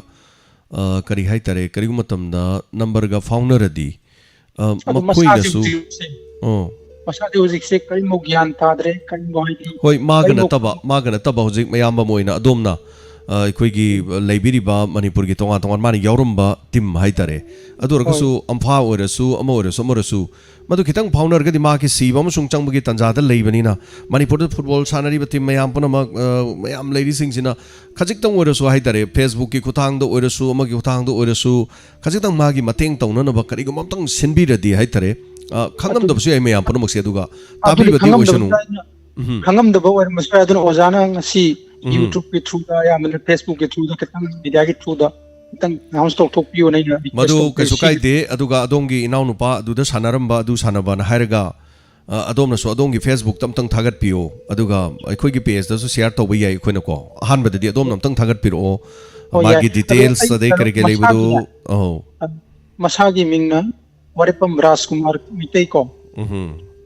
अदगी मयामनदि ननाव सांग बाहरको बदि खंगनबने मासको ꯌꯥꯝ ꯅꯨꯡꯉꯥꯏꯇꯕ ꯊꯧꯗꯣꯛꯅꯤ ꯃꯥ ꯈꯪꯍꯧꯗꯅ ꯁꯨꯃꯥꯏꯅ ꯆꯍꯤ ꯌꯥꯝꯅ ꯀꯩꯁꯨ ꯌꯥꯝꯕ ꯅꯠꯇꯦꯕ 29 years ꯈꯛꯇ ꯌꯥꯝ ꯌꯪ ꯑꯣꯏꯔꯤꯕ ꯑꯦꯖꯅꯦꯕꯀꯣ ꯃꯌꯨꯝ ꯃꯀꯩ ꯄꯥꯟꯗ꯭ꯔꯤ ꯃꯥꯗꯤ ꯑꯣꯀꯦ ꯌꯥꯝ ꯅꯨꯡꯉꯥꯏꯇꯦ ꯍꯥꯏꯕꯤꯔꯤꯕ ꯋꯥꯐꯝꯁꯦ ꯑꯗꯨ ꯃꯥꯒꯤ ꯍꯧꯖꯤꯛ ꯍꯧꯖꯤꯛ ꯑꯣꯏꯔꯤꯕ ꯃꯑꯣꯡꯗꯨꯗ ꯍꯥꯏꯇꯥꯔꯦ ꯐꯦꯁꯕꯨꯛꯇ ꯄꯦꯖ ꯑꯃ ꯐꯣꯇꯣ ꯑꯃ ꯇꯧꯔ ꯁꯦꯝꯃꯒ ꯊꯥꯒꯠꯄꯤꯔꯛꯄ ꯑꯗꯨꯒ ꯑꯩꯈꯣꯏꯗꯁꯨ ꯍꯥꯏꯇꯥꯔꯦ ꯇꯧꯕꯤꯔꯤꯕ ꯅꯝꯕꯔꯁꯤꯗ ꯑꯗꯨꯝ ꯋꯥꯆꯦꯞꯁꯤꯗ ꯑꯗꯨꯝ ꯁꯤꯗ ꯁꯤꯌꯔ ꯇꯧꯕꯤꯔꯛꯄ ꯌꯥꯏ ꯑꯗ ꯑꯩꯈꯣꯏꯅꯁꯨ ꯃꯊꯪ ꯃꯊꯪ ꯁꯤꯌꯔ ꯇꯧꯈꯤꯕ ꯌꯥꯏ ꯀꯩꯁꯨ ꯀꯥꯏꯕ ꯂꯩꯇꯦ ꯃꯗꯨꯒꯤꯗꯃꯛꯇꯅꯤ ꯑꯩꯈꯣꯏꯅ ꯂꯩꯖꯔꯤꯁꯦ ꯃꯌꯥꯝ ꯄꯨꯝꯅꯃꯛꯅ ꯍꯥꯏꯇꯥꯔꯦ ꯂꯩꯄꯥꯛ ꯃꯤꯌꯥꯝꯅ ꯈꯪꯕꯤꯒꯗꯕꯁꯦ ꯑꯗꯨꯅ ꯁꯣꯏꯗꯅ ꯁꯤꯌꯔ ꯇꯧꯕꯤꯔꯛꯎ ꯁꯦꯝꯕꯤꯔꯛꯎ ꯑꯗꯨꯒ ꯈꯪꯍꯟꯕ ꯌꯥꯏ ꯀꯅꯥꯒꯨꯝꯕ ꯃꯇꯦꯡ ꯄꯥꯡꯕꯤꯅꯤꯡꯕ ꯂꯩꯔꯗꯤ ꯑꯗꯨ ꯃꯥꯒꯤ ꯄꯨꯟꯁꯤꯒꯤ ꯍꯤꯡꯕ ꯑꯃꯁꯨꯡ ꯍꯥꯏꯇꯥꯔꯦ ꯂꯥꯏꯕꯛ ꯊꯤꯕ ꯑꯅꯤꯗꯨꯒꯤ ꯀꯔꯤ ꯍꯥꯏꯇꯥꯔꯦ ꯂꯪꯇꯥꯏꯗ ꯂꯦꯞꯂꯤꯕꯗꯨꯗ ꯐꯔꯛꯄꯁꯨ ꯑꯣꯏꯁꯅꯨ ꯑꯊꯨꯕ ꯃꯇꯝꯗ ꯇꯥꯕꯗ ꯅꯨꯡꯉꯥꯏꯇꯦ ꯍꯥꯏꯇꯥꯔꯦ ꯊꯥꯒꯠꯆꯔꯤ ꯊꯧꯔꯝꯁꯤꯗ ꯁꯔꯨꯛ ꯌꯥꯕꯤꯔꯛꯄꯗꯤ ꯑꯗꯨꯒ ꯑꯩꯈꯣꯏ ꯕꯩꯒꯣ ꯊꯧꯅꯥꯎꯖꯝ ꯂꯩꯇꯕꯒꯤ ꯑꯋꯥꯕ ꯃꯔꯛꯇ ꯍꯥꯏꯇꯥꯔꯦ ꯁꯤ ꯇꯝꯃꯤꯉꯩꯁꯤꯗ ꯑꯅꯥꯗꯔ ꯑꯇꯣꯞꯄ ꯐꯨꯠꯕꯣꯜ ꯁꯥꯟꯅꯔꯣꯏ ꯑꯃꯒꯤ ꯑꯋꯥꯕꯒꯤ ꯃꯄꯥꯎꯅꯤ ꯑꯗꯨꯒ ꯍꯧꯖꯤꯛ ꯍꯧꯖꯤꯛꯁꯤ ꯃꯄꯥꯟ ꯂꯝꯗ ꯁꯨꯃꯥꯏꯅ ꯇꯧꯗꯨꯅ ꯂꯩ ꯑꯗꯨꯒ ꯇꯣꯉꯥꯟ ꯇꯣꯉꯥꯟꯕ ꯃꯅꯤꯄꯨꯔꯒꯤ ꯑꯁꯤꯒꯨꯝꯕ ꯄ꯭ꯂꯦꯠꯐꯣꯝꯗ ꯌꯥꯎꯔꯝꯃꯕꯅꯤ ꯑꯗꯨꯒ ꯍꯥꯏꯕ ꯋꯥꯐꯝꯁꯦ ꯅꯤꯡꯊꯤꯕꯤ ꯆꯅꯨ ꯈꯨꯠꯁꯦꯝ ꯊꯥꯔꯒ ꯑꯃꯨꯛꯇꯪ ꯌꯦꯡꯕꯤꯌꯨ ꯑꯃꯨꯛꯇꯪ ꯆꯦꯛ ꯇꯧꯕꯤꯌꯨ ꯑꯗꯨꯒ ꯁꯣꯏꯗꯅ ꯑꯗꯣꯝ ꯄꯥꯎꯈꯨꯝ ꯄꯤꯕꯤꯔꯛꯎ ꯅꯤꯡꯊꯤꯕꯤ ꯆꯅꯨ ꯑꯗꯨꯒ ꯕꯩꯒꯣ ꯊꯧꯅꯥꯎꯖꯝꯒꯤ ꯑꯩꯈꯣꯏ ꯃꯥꯒꯤ ꯌꯨꯝꯗ ꯑꯩꯈꯣꯏ ꯆꯠꯅꯅꯕ ꯍꯣꯠꯅꯔꯤ ꯑꯩꯈꯣꯏ ꯗꯣꯅꯔꯁ ꯀꯥꯡꯕꯨꯗ ꯑꯩꯈꯣꯏ ꯈꯔꯗꯤ ꯑꯗꯨꯝ ꯁꯣꯏꯗꯅ ꯆꯠꯂꯅꯤ ꯗꯣꯅꯔꯁꯇ ꯂꯩꯕꯤꯕꯁꯤꯡ ꯌꯥꯎꯕꯤꯅꯤꯡꯕ ꯌꯥꯎꯕꯤꯕ ꯌꯥꯏ ꯑꯍꯦꯟꯕ ꯇꯦꯡꯕꯥꯡꯕꯤꯅꯤꯡꯕ ꯌꯥꯏ ꯃꯤꯑꯣꯏꯕ ꯍꯥꯏꯕꯁꯦ ꯁꯤꯔꯒ ꯂꯣꯏꯕ ꯃꯄꯣꯛꯅꯤ ꯃꯍꯥꯛꯅ ꯍꯤꯡꯉꯤꯉꯩ ꯃꯇꯝꯗ ꯂꯨꯄꯥ 1,100 ꯍꯨꯟꯕꯤꯔꯝꯃꯤ ꯑꯗꯨꯒ 1,100 ꯍꯨꯜꯂꯝꯃꯤꯕꯁꯦ ꯇꯣꯉꯥꯟ ꯇꯣꯉꯥꯟꯕ ꯈꯨꯗꯣꯡꯆꯥꯗꯕ ꯀꯌꯥꯗ ꯃꯍꯥꯛꯀꯤ ꯆꯥꯝꯃꯗꯨ ꯌꯥꯎꯈ꯭ꯔꯕꯅꯤ ꯑꯗꯨꯒ ꯃꯥꯒꯤ ꯃꯅꯥꯎꯅꯨꯄꯥꯅ ꯉꯔꯥꯡ ꯀꯣꯜ ꯇꯧꯔꯦ ꯁꯨꯃꯥꯏꯅ ꯇꯧꯔꯦ ꯁꯔ ꯏꯌꯥꯝꯕꯅ ꯌꯥꯎꯔꯝꯕ ꯗꯣꯅꯔꯁ ꯒ꯭ꯔꯨꯞꯇꯣ ꯃꯥ ꯂꯩꯇ꯭ꯔꯕꯅꯤꯅ ꯃꯥꯒꯤ ꯗꯣꯅꯔꯗꯨ ꯍꯥꯡꯍꯧꯔꯅꯤ ꯑꯩꯅ ꯑꯃꯨꯛ ꯏꯌꯥꯝꯕꯒꯤ ꯃꯍꯨꯠꯇꯨ ꯑꯩꯅ ꯃꯦꯟꯁꯤꯟꯖꯔꯒꯦ ꯏꯌꯥꯝꯕꯒꯤ ꯑꯍꯣꯕꯗꯣ ꯑꯩꯅ ꯃꯦꯟꯁꯤꯟꯖꯔꯒꯦ ꯏꯌꯥꯝꯕꯅ ꯃꯤꯒꯤꯗꯃꯛꯇ ꯃꯇꯦꯡ ꯄꯥꯡꯕ ꯄꯥꯝꯃꯝꯕꯗꯣ ꯏꯌꯥꯝꯕ ꯅꯠꯇꯦ ꯂꯨꯄꯥ 100 ꯊꯥ ꯑꯃꯒꯤ ꯀꯌꯥꯝ ꯌꯥꯝꯕꯅꯦꯒꯦ ꯏꯌꯥꯝꯕꯒꯤ ꯃꯍꯨꯠꯇꯨ ꯑꯩ ꯁꯤꯟꯖꯒꯦ ꯍꯥꯏꯗꯅ ꯃꯅꯥꯎꯅꯨꯄꯥꯅ ꯑꯩꯉꯣꯟꯗ ꯀꯣꯜ ꯇꯧꯔꯛꯏ ꯍꯜꯂꯣ ꯃꯤꯡ ꯑꯃꯗꯤ ꯂꯩꯐꯝ ꯍꯥꯏꯕꯤꯁꯤ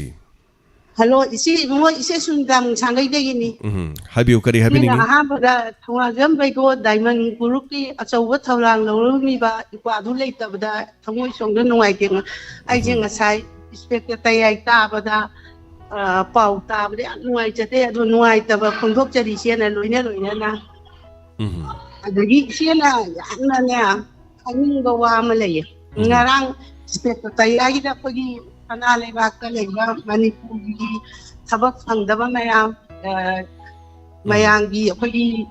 ishagi oiba sujaraga kamini thaba ri phang ni bisa thokpa mayam specto tayagi matang sa do ukna phajahare manipuri nahasinda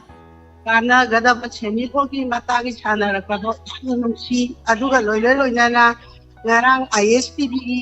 digital awada apagi manipuri youth singi naha ahung yai thaba amadi sintha aiba adagi ama mangan makoi ahung na khanaba manipuri naha riba singna koi manipuri safat lakpa kapatnaba adigi mangut damang kiba naharon kaya damang kiba kaya oidi bachigi khanarakba adigi ranisti tawdiba ahal oidiba singna macha masu kolaka chakshana legataba ahal mayamna rajniti oiba chiga naha ore ibo mayamna rajniti yahonninga pagi matangga pongthokate khajai aduga loina na aina hajanin bam na yaba moi ahum se su khanara koi manipuri naha chingna pangmakpo mayam se koi gin diamond daga su khanaba ya gadara adigi disgasal awaj pungni pam da to wanina diamond di thoram sida mayamna taraga da pung sing manipuri sontar iba mayam se makoi chingna ngangaga mekhapam se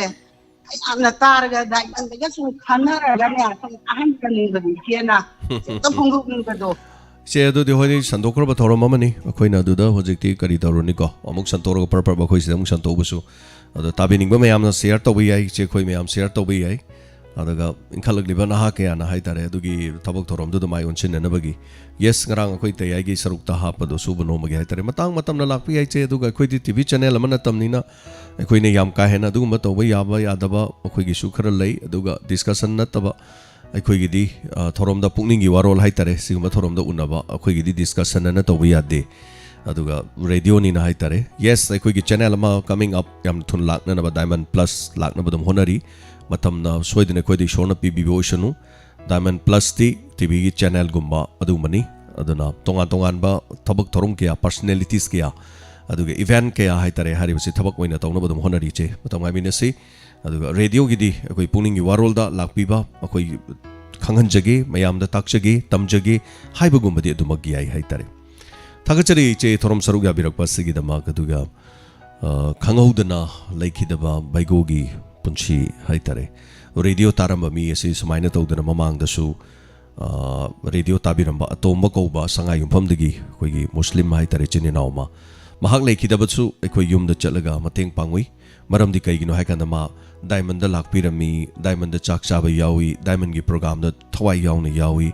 yes ahalaman kaya diamond tabiramaga laikhidaba kaya marum yawi makhoi gi de khoina laiktre haiba khangjadaba na maram oiraga chatpangam da yawi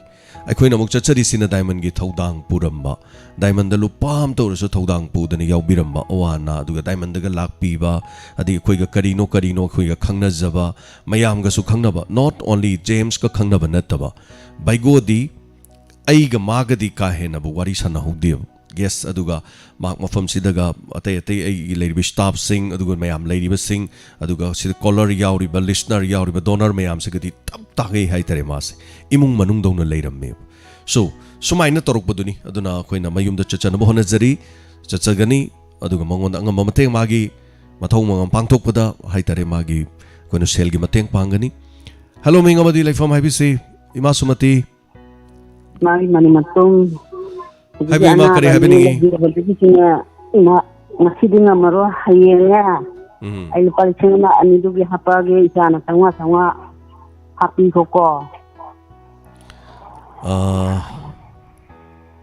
ai masidi ya ko de pole chatore bado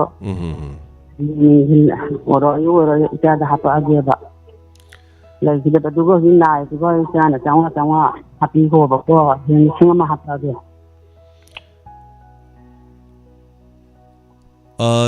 ima huzeki do ima na happy hai si ngasai call tor budu gos guest by go giga hoi ma du sino lor bro tai kari habi ning balai ri Dạ tôi lối phải dây đây. Dạ ấy tôi lối phải dây na đi. Tại có những ta na nói. Hoi. Dạ na không như cô. Hoi mà. Ấy tham mang cái cô đúng không? Hoi. 다가짜리 마라톤 서로가 비록 봤으기다 마. 마탕기 콜라르마다 뭐 구동자바 뭐 비저리.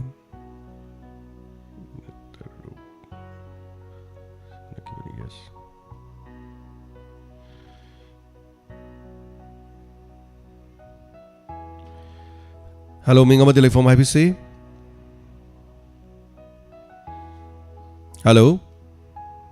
Tawai to jeji na bonon digi bon manga ne.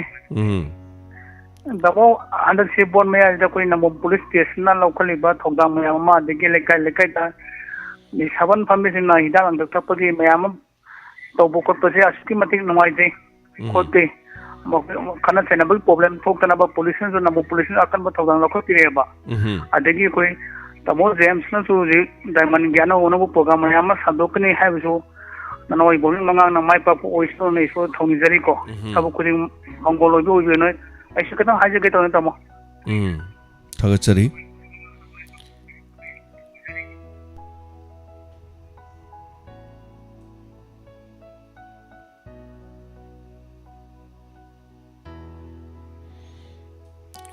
Hemavati Hemolata an advertise तौसले है हेमोलता अदोंगिदो कनोदा ताबिरमदो माले ngसाइगी मकोक वाइद चिंखलगा मकोक वाइद ngसाइ advertisement मतेम लाकप याउगिबनी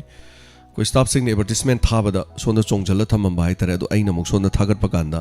auto ओइना मथंदा चटपा हाइबम लई अदो होजिकति लामदो मानदे advertisement ma'am लाकपिरिब्रा थरोमसिगी ngasiगी minute कुनगुम लेजरी Serug याबियो फोंगदोपियो दोमदोमना दोंगे पुकनिंग वारोल अदुगा आइने screen दो हंजरी बसे बेगो थोनाउजम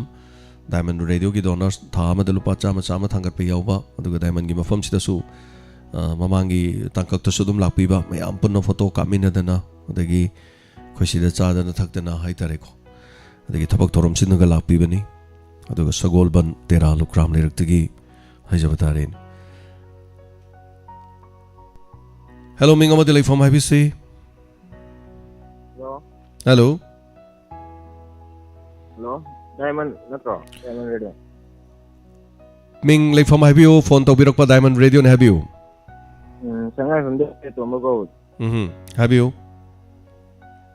Ito ye numidang da crime report. Kaido do. Numidang da crime report thajadre hojikti matam khara dum lepa leiri ko. Ma ta yon ma ja. Ai sema ngamjadre hojikti matam se yamna haitare aduga खरा जुम खुदों चादब सुलै हाय तरे मयाम नदी दुम खंगदबा problem खरा खोइद सुलै दुना हाय तरे को सो मतम खरा लेरगा दुम सोइदन मरक मरक दुम होन जरके सिना लोबिरब्रो तै करे हैबिनिंग बलाइबिरी थैंक यू सो मच तोरम सरुगा बिरक पसिगिदमा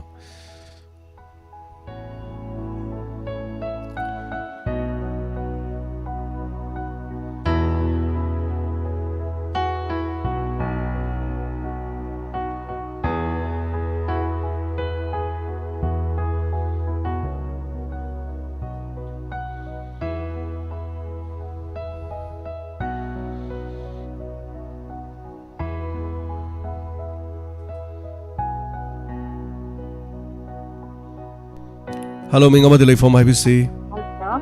Hello. Sir,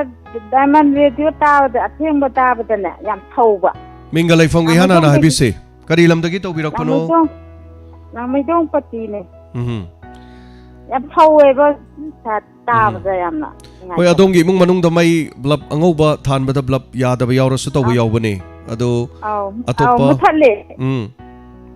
Nung khong ngay ma tam do nung to ma tam do da mai mutha ka budi da ya ba ya ba la ka me ya da a muthala kan de thole ba hojisina hojisina ma thala kan da o thoi dok pa khoi da di asoi ba de karim leite adubu matam kitang ai mina si khoi upgrade tawna na bagi hai tare hojik se pochai loini yore hojik sina muk khara pharak tai sina kaino hai kan da khoi gi antenna mari se mase kolkata da phangba kolkata da di phange khoi gi antenna mari ma hai tare अदो आई सोना कंदा कोई telephone मरी लेना बा हाइतरे को network की मी अमगदी पाउदी फाउनरी मानदी मोइदगी चेनबे यानी हाइबा अदु मखोइदगी चेनबे यानी हाइबा वाफमदु कयामुक यामना चुम्बनो हाइबसे मदु पाउ फाउनरी अदु हारिबा तरासी पुरागदी अखोइ एंटेनासे सिनदोइनेबा एंटेना सिलगदी हानदगी खरदी फदौ माली अदु मतम गाइमिनसी हुजिक मकिदी मदु अखोइददी थोइदोक हानगी थाबदुगी चांगदा हाइतारे अखोइददी करि मसोइबदी लेते अदुबु कनाना खंगबा लामैदोंदी याद्रगा लामैदोंदी हेला लाप मफमदा मुक ताबदम यारी बनिना मयाम याद्रगदी लामैदोंगी मतुंगदा लेबसिंग यादी लोय हरकनेबा अदु थोइदोक हरकपदी लेते अदाइ मफमदुदा करिनो डिस्टर्बेंस सम लेरब्रा रेडियो नो ओरिब्रा सिग्नल दुनो ओरिब्रा कैनोमदि ओरमदौ माले बदा दुबु थागचरी थोरम सरुग हाबिरकपा अदु मथंगी कॉलर मदा मो खुदोंग चाबों पिजगे अदुगा मयाम पुनमक कोइन हाइजनिंगबदी मदुदी डायमंड गी लेजरिबा अखोइगी हौजिक लेरिबा हाइतारे पालिबा मागी transmitter सिगी antenna नते हानगी पालिबा एंटेनासदी हानगी चाखिबा मेचिनदुगिनी अदुगा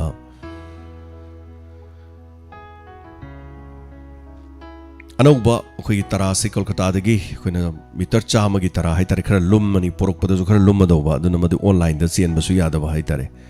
so कोलकातादगी लाकदबा me अदुगा मदुना लेइरगा पोरकपा याबा me मलेदी yam come दोइजानी anyway अमोरे मथंगी collar the खुदोंग चाबा पिजगे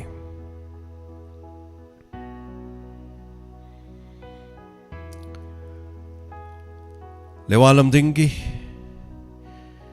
ओजावजितना हाइब्र बेगोगी मरमदा ताकफिरकपा मनुंग मतम चादना लेखिद्रबा असिगिदम थमोय सोनो नुंगाइतब फोंदोकचरी अवानागी तेंबांगबा मी अमा लेखिदबा हाइबसे लमदम असिगे चौबा मांगजबा मनी यस दरमाकी मनाउ नुपाना मयामगी महुत सिंदना मयामने यारमबदु मा महुत सिलगे याउजगे हाइबिरकपा एखोइदा मदुगिदम थसु नुंगाइजै अदुगा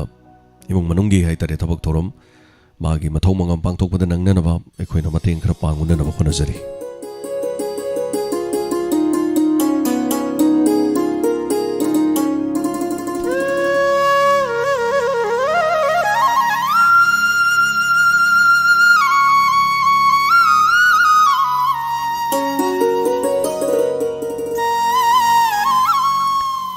चुमनी नोमदी सोइदना सिगदबा मियोय मपोंगनी सीबा हाइबसनि नोम सोइद्रबनी अदुबु मनुंग मतम चादबा हाइबसे मसिदी थमोय काइबा वाफम बिरचंद्र थनौजमसु तापिरकपा हाइतारे अदुगा याइमे युमनामना सुमरु बैगो थनौजम अपु इबंगोगी थौजाल मतम पुनमक्ता नुंगाइना लेयु न तापिरकपा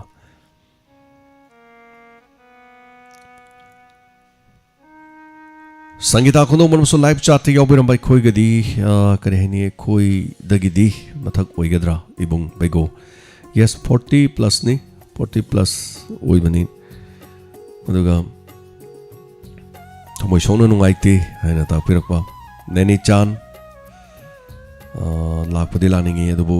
सासि नुंगाइतबा अना कैदोंगै अस्ति जे माइसे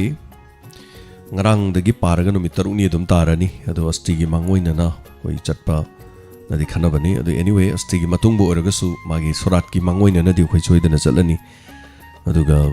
aikhoi donas te yawba kangudi donas ki group ta dum update tawjarage aduga kana guma donors yawdaba sing haitare koi gi ima konsum bi molana su lupa chongma kapire मागी कनो the season अबियु हाइदना हाइतारे मागी मथौ मंगमगी कनो तौबदु season अबियु हाइदना पाचोंगा सु पिबिरकपनी hello मिंग अमदि लेफॉर्म हाइबिसी हेलो हेलो अखोगी डोनर ग्रुप की पामा लैगिति हाबदो ताबदा याम नुंगाइदति को अदो मागी सिनुंग मनुंगी अवाब सुसु खरु याजरी याम नुंगाइदति अदुगा मागी मतेंग पांगबदुसु अखोई दुम पांगजरके अमु अदुगा हंदकी आई अखोई इसे खमै अखोई ताखंग खोंगे अखोई मरी से तांग मंगा तो दा दम कापने पैसा से इचा नुपाना थबक से माई फोन चिनबदिदने मा नै सिना का फोना पैसा दि पिरमबने तांग मंगा मरी मंगा बैदिदा अदो ngara tang ka khre ba होय होय हंदकी जे Hoi. Ado ibungo da kapi bane ibungo ni number du da dum kapa an ibungo isana pa de ibungo ai phone taw da yadre ni na ha ina yani yaw ren hai ba adu yaw ra atrai ba madune khoina khangoi doije adune ngale ga khoi de amana mok yankhai amana mok chama donor sina kapak panina madu khoina khangba ngamde bako adu hek kap khibase kap khibaga adu kangu du kap khre haidana screenshot ama toroga khoi number sidam tang thajan biradi heta nungai ba haitare adu natradi kapai ba midu maming do khoi de save tawdamnina kanano kapai se kari maram gi no khangda yawe ba aduna kapak padu da madu ibira adi khwai de ke na nungai ba thabira adi haitare natraga ꯑꯩꯈꯣꯏ ꯗ phone ꯑꯣꯏꯔꯁꯨ message ꯑꯣꯏꯔꯁꯨ ꯑꯝꯇꯪ ꯏꯕꯤꯔꯛꯄ ꯍꯥꯏꯕ ꯍꯣꯡꯕ ꯆꯥꯎꯕꯗꯣ ꯑꯗꯨꯒꯤ ꯁꯨꯃꯥꯏꯅ ꯇꯧꯗꯅ ꯍꯧꯖꯤꯛ ꯊꯥꯈ꯭ꯔꯦ ꯍꯥꯏꯗꯅ ꯃꯦꯁꯦꯖ ꯑꯝꯇꯪ ꯊꯥꯕꯤꯔꯛꯑꯗꯤ ꯌꯥꯝ ꯅꯨꯡꯉꯥꯏꯗꯧꯕ ꯃꯔꯝꯗꯤ ꯑꯩꯈꯣꯏꯁꯨ ꯐꯣꯟꯁꯦ ꯑꯗꯨꯝ ꯄꯥꯏꯔ ꯂꯩꯇꯕꯅꯤꯅ ꯑꯗꯨꯝ ꯀꯥꯞꯄ ꯈꯨꯗꯤꯡꯒꯤ ꯅ ꯏꯕꯨꯡꯉꯣꯒꯤꯗ ꯑꯗꯨꯝ ꯀꯥꯞꯄꯅꯦꯕ ꯑꯗ ꯑꯩꯅ ꯏꯕꯨꯡꯉꯣ ꯐꯣꯟ ꯌꯥꯗ꯭ꯔꯥ ꯍꯪꯗꯕ ꯌꯥꯗ꯭ꯔꯥ ꯏꯃꯥ ꯌꯥꯅꯤ ꯌꯧꯈ꯭ꯔꯤꯅꯤꯅ ꯑꯗꯨꯝ ꯍꯥꯏꯕ ꯌꯧꯈ꯭ꯔꯦꯅꯕꯨꯗꯤ ꯍꯥꯏꯅꯤ ꯌꯧꯈꯤꯕꯗꯨꯅꯗꯤ ꯃꯃꯤꯡꯗꯨ ꯊꯥꯔꯛꯇꯕꯅꯤꯅ ꯑꯩꯈꯣꯏꯅ ꯀꯅꯥꯅ ꯀꯥꯞꯄꯛꯏꯅꯣꯗꯣ ꯈꯪꯉꯣꯏꯗꯣꯏꯅꯦꯕꯀꯣ anyway yaure haibadubudi fare adu madu mukthi madu hangtok madu engodadi pura bera mani haitare aduga akoidadi screenshot ama fat thabirak phasina kwaide komba maramde aini screenshot to tap pairaga mu asomda paisa paba kangu leiriba moida mu aina mu fat kapchagi doine bako moina mu paisa do natradi aina mu kapte moi kaptadi hanga leidoine ma pa do haye sini leiri bo afam se adubu anyway kap khrena hairamni na degi pung kya da kap kimno pung kya da leigimno adu sum leidoine bako anyway amoire kap khren hairamni na adum changjaramani aduni otor su bhapta na dabam din marak ta leire deno ko aduna matung de he kapi basing na yaraga de khode screenshot ama ichanu pan ore su amano su kapi ba midun ore su soidana thabiu haidana dumaina nolokchege kari chitha ba leibiri atai habining ba leibiri yare ko si haiga thamjara thagachari temang biba aduge khoigi halsing ama ima khomai hoitim hanana thagachari thorom sida saruga birakpa aduga tawbudadi mayam punamona haitare temang biribasingna kap khrena haibadu nahan kap khibani yaura bra haiba yaweba madudo ere sa ina kok sajari se maram de khona tawjari thabak sidi madu phone do paire kanana paisa kape na phamaga yeng lebe matam natte yam sengna ha kan da tumbu phangde chaba matam chade oda isara phatte adu mathak da thorom mayam se tawnu hana bane mathak haitare ko uraga khuge leminara khangni khoina chenbai chang se adu mi su yamdaba mi manga taruk tare na masi tawnu bo khonarak panina ko adana hello ming amadi lai from ibc hello sarga ai na khyo gi oja to mle taram lok seri oja to ma habiu akoi samu magi ya rupa chani maga hoji do kham ki donar gi dei te bi ja manga chawum khapse rakhe funny akan di section di are na ke no go yo de ai da ti da mi no ho de waru bi ko to ani mutga ai thaje rake funny oza tomba tentadagi haitare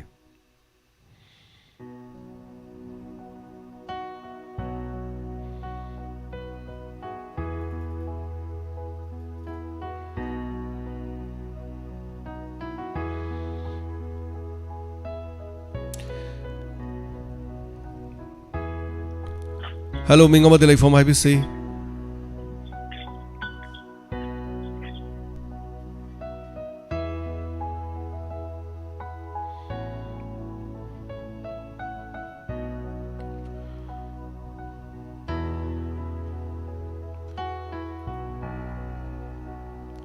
hello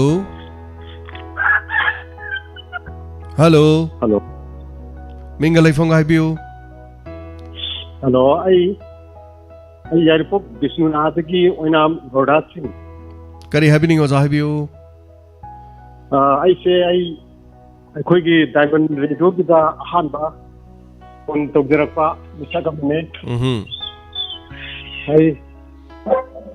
ai se adong ki kanoda donor ku da mutasu yawjning ba aduge account number su mutang thabiro aduga ai gi wakhalonda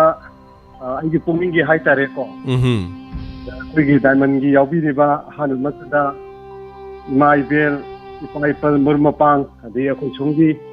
ꯀꯩꯅꯣꯕꯨꯁꯨ ꯑꯩ ꯍꯥꯏꯅꯤꯡꯉꯥꯏ ꯂꯩꯇꯅ थागतपगा लोना कोंगलोना खुमजरी अहनबदा सी यामना कल्लिबा हुजु sixty बहुत मतम ओजमिना बहुत हादसे अखोइना अखोइगी इरमदम मणिपुरसिदा राजनीति हाइना खंगै अदुबु अइगी पाखलोंददी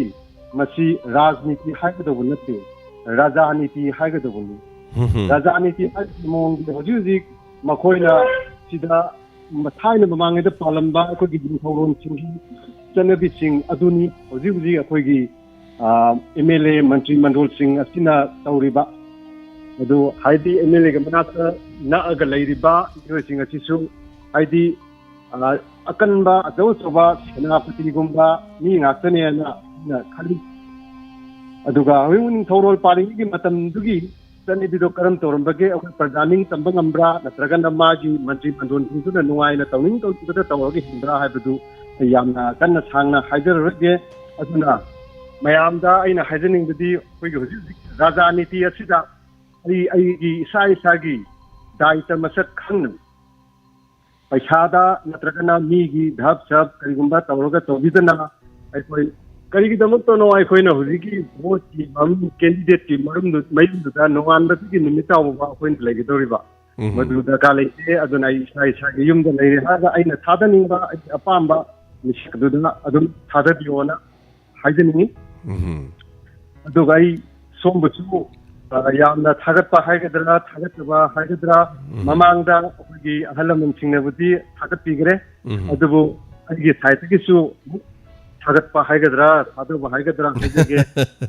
अखोगी ममांगैदा अखोगी जननेता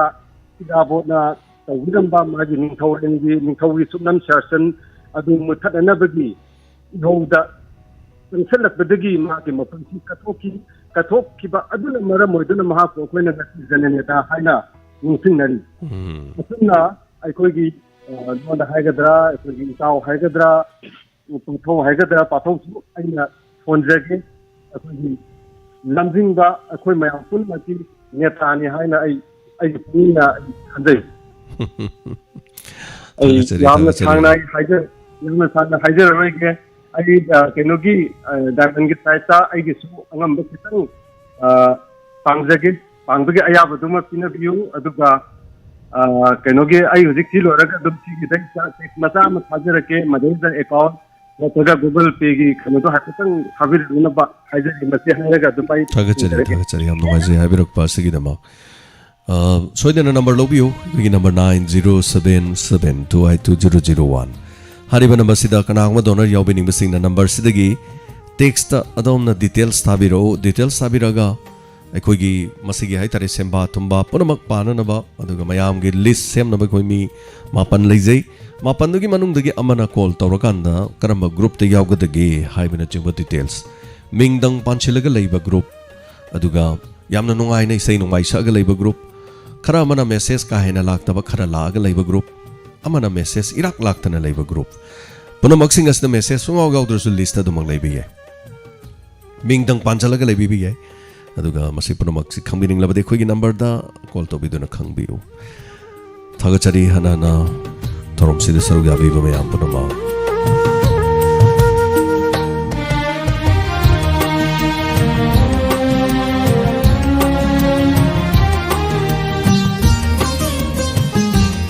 Moirang team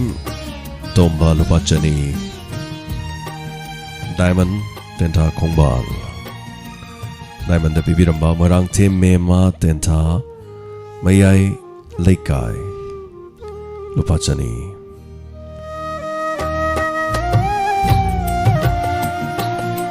Hello? Hello, Mingamadi Lai from IBC? Oh, Palian Giman. Ado, ano ay na Donald Group job do. Ado, ay kasi number si Dong kapo ka dero ay yam na di ka mo pa kon ni kapo kita ba. Kaiso kaiba laite number di ima tongali number do di kona mo lobiro ay number do high late na yara roy message to imagi to thajagra age dum ko. Sige number di dero. Nate imagi number do dum message thara ge hoje dum thara ge dum niyam biro ko. Oh. Hoi thara chari.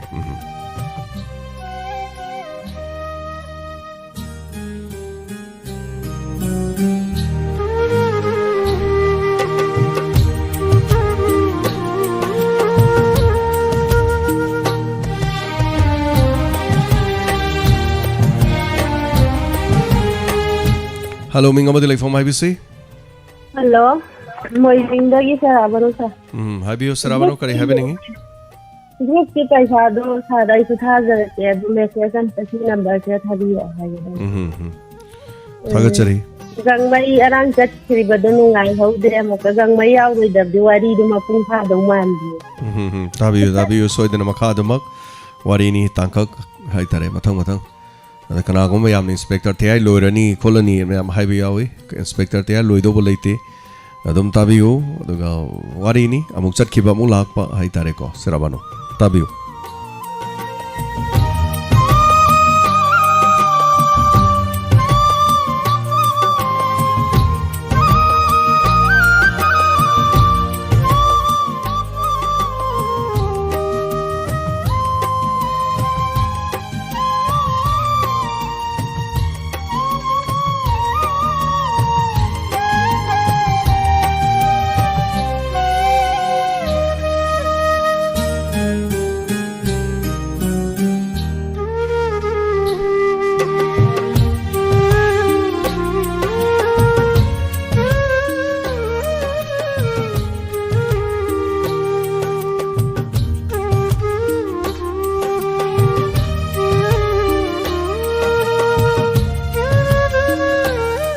Wanjariba sakta masini baigo thonauzam diamond radio ki donas group te yobiramba chinau haitare manung matam chadana ngahang marang asugumba laibak thiba thodo amada lekhidre mahaki mathongam pangthok panangna ba diamond gi leijari bai khoi me apunmona ngamjaba mateng pangna ba gi dama khoi shem sajari imong manung da khoi chalaga mateng pangona na ba aduga masagi dama conscium bimola mateng pang ba ihan hana mateng pang bira pusagi dama Tagatsari aduga khoi diamond donors group ki maike digi su khoina ngamjaba mateng pangna na ba unajari ingna singna mahaki thwaina mapu gi leikonda leibo rasunu handaki mapu ga sida mate khara diamond gi thorom da chahi amani yobiram dana thorom sida saru ga biramba diamond gi awana tarba tabiri ba kya gi haitare mafamda saru ga biramba sigi dama mapok masih pulare mohana ada bo mathangi mapok amada so haitare mohana tamung mioi lakta halaktuna siung bawana gi taraba mafam masih mohana lakpo ibiu leminari ngai koi masen punna diamond gi hajabatare mafam diamond gi ground diamond gi lejari ba mafam sida khongna thongna mafam masida kaya rahana lakpiramba aduga nuksi jaraba maru mapang kaya mafam sida leiba macha manau singbu magi marup mapang dong natina ba loina ba kaya to birami mahaki thawai mirena mapugi lekonda ingna chikna leibo oirashanu aduga mahaki mathau mangam pangtok mangam nana bai khoi imung manungi magi mafam da haitare magi manakte khoi soidana mahana leramba yum adu de khoi soidana chachagani aduga saruga bining basingna saruga bayu khoi ga paw phaunoraga aduga chatkadaba numit miyam da khoina punungi warol aduga diamond donors group hari basi da khoi soidana maki miyam da khanghanjarake update tawjarake aduga ngasi numit nini humni mari ni di khoi magi da mak haitare ngamjaba khoina kari ga makhara khomjan dasalaga haitare khara mateng pangona bo khona jari haibo wafam si thamjagi waisi ga loina ngasi gi damakta di matang asida pungningi warol thorom lusin jabagi ayabada miyam punumuti logjari miyam section na lebiu leina asi phabanatri Daina asina narang sumi taruk lekhide masina maram orakan dei koi hena section bagi mathau ama khakti tari so ngasigi damakta di matang asna pungningi warol thorom lo sinjare tabiri basingbu James haigur jamna thorom lo sin bagi abalok jari punamapu khurum jari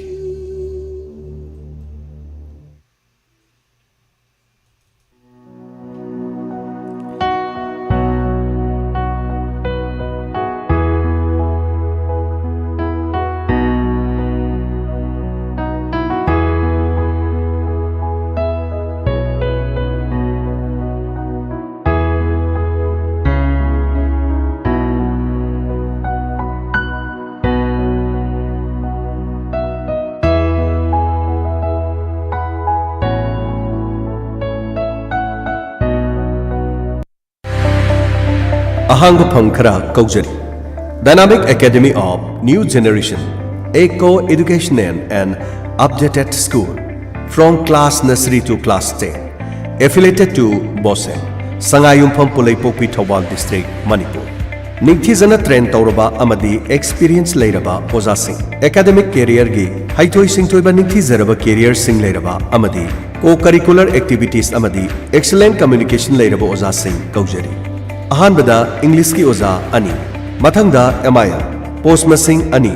Mathangda Social Science Post Masing Ani Mathangda Warden Masing Ani Nupa Ama Nupi Ama Mathangda Mates Post Masing Ani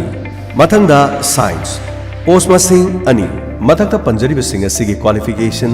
Master or Bachelor in concerned subject Walk-in interview February date 7 2022 and 15 February 2022 Akupa Marol Gidama call to view 700-5154-552